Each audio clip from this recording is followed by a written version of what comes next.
Good morning friends, Radhe Radhe. दोस्तों, कल से मैं एक वीडियो बार बार वीडियोस वायरल हो रही हैं राजस्थान की। आपने भी शायद देखा हो कि किसी नेवी के ऑफिसर ने अपनी पत्नी और बच्चों को मार के खुद भी सुसाइड कर लिया पंखे से लटक के। और पहले तो समझ ही नहीं आ रहा था, बॉडीज़ ही दिखा रहे थे छोटे छोटे ताबूत में। मुझे समझना है कि ये छोटे छोटे ताबूत किस चीज़ के हैं। फिर पता चला कि 4 अर्थियाँ उठी एक घर से, 2 बच्चे और माँ बाप। मैं सोचूं हुआ क्या है, एक्सीडेंट हुआ है, क्या है। आखिर में एक वीडियो आई जिसमें बताया गया कि दोनों की अनबन थी, बनती नहीं थी, दोनों साथ में थे और लड़ाई झगड़े होते थे उनके। और फिर पति ने क्या किया, दोनों बच्चों और पत्नी को मार के अपने बाप को मैसेज छोड़ा कि उनकी डेड बॉडीज़ ले जाना आके बॉम्बे से। और जब वो लोग, उन्होंने अधिकारियों को फ़ोन किया कि ऐसा मैसेज आया है, वो लोग जब उनके क्वार्टर पे गए तो दरवाज़ा बंद था और अंदर जाके तोड़ ताड़ के उन्होंने देखा तो सच में पत्नी और बच्चों की बॉडीज़ पड़ी हुई थी और खुद भी वो पंखे पर झूल रहा था। मतलब बहुत अफसोस होता है यार। हमारे यहाँ एक कहावत है कि बनी तो बनी, नहीं तो दाल रोटी कनी। बोलने का मतलब बनी तो बनी, बन रही है तो ठीक है, नहीं बन रही है तो साइड हो जाओ। तो भाई अगर दो लोगों की आपस में नहीं पट रही है तो कहीं से लिखवा के नहीं आए कि साथ में मरना, लड़ना, पीटना कुटना और आखिर में मार देना है एक दूसरे को। नहीं भाई, ये तो एक तरह का दिमागी बीमारी है कि दूसरे को भी मार दो, खुद भी मर जाओ या खुद ही मर जाओ। मेरा मेरा मानना तो ये है कि खुद मर जाना भी बहुत बड़ा पाप है। उसने उन बच्चों का क्या कसूर था? किसी के जीने का हक छीनने का हक किसने दिया भाई? बहुत गलत बात है। दो लोगों की अगर नहीं बनती है भाई, रास्ते अलग कर लो, है ना। अपना कमाओ और खाओ।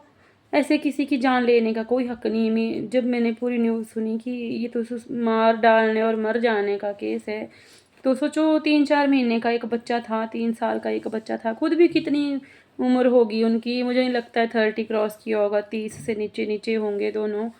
तो क्या कसूर थे भाई? गलत चाहे एक है चाहे दूसरा है, कोई भी है, नहीं बन रही तुम्हारी, नहीं निभ रही, साइड हो जाओ। लेकिन ऐसे कभी नहीं करना चाहिए, कभी नहीं। मैं सुसाइडल हो जाती थी, अभी भी कभी कभी हो जाती हूँ, लेकिन मैंने कभी ये कदम नहीं उठाया। मैंने ये सोचा कि कोई नहीं, वक्त बदलेगा कभी ना कभी तो। वक्त बदलेगा या नहीं भी बदलेगा तो चल रहा है जैसे चल रहा है, चलने दो, जी रहे हैं बस, जीते चले जाएंगे। लेकिन मेरी हिम्मत नहीं हुई। मैंने बताया ना, एक बार मैं इतनी सुसाइडल हो गई थी जिस दिन मकान मालिक ने घर से निकाल, झगड़ा हो गया और उसी दिन घर खाली करना था। और घर नहीं मिल रहा था, घर तो बहुत मिल रहे थे, लेकिन ये सुन के कि हमारे पास कुत्ते हैं, कोई घर ना देने को तैयार हो।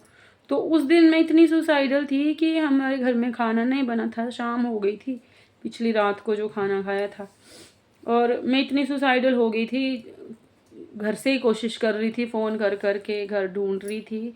और इतनी सुसाइडल में हो गई थी कि मर जाएंगे, कुत्तों को भी मार देंगे और हम सभी मर जाएंगे, मतलब क्योंकि वो उसने तो धक्के मार के निकालना था हमें। लेकिन यकीन मानिए मेरी हिम्मत नहीं हुई कि मैं अपने जानवरों को भी जहर दे दूं।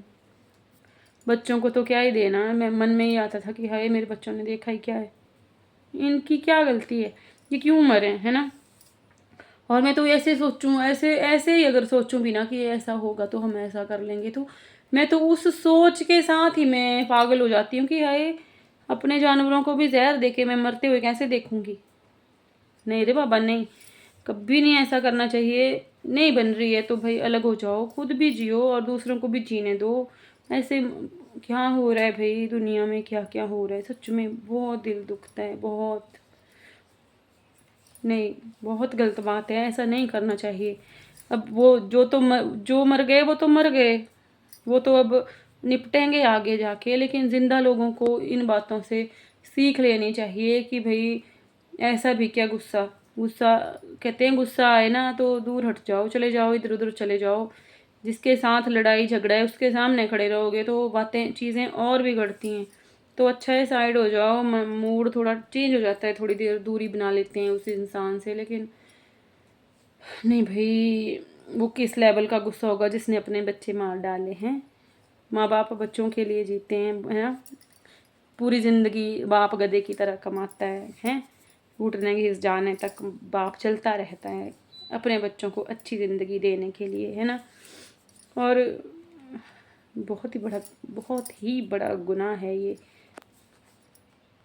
किसी को भी मार डालना गुनाह ही है, लेकिन उसने खुद के बच्चे मार डाले। नहीं, उसको तो हम तब मानते हैं कि भाई तेरी नहीं निभ तू साइड होके जी के दिखा, है ना, जी अपनी ज़िंदगी।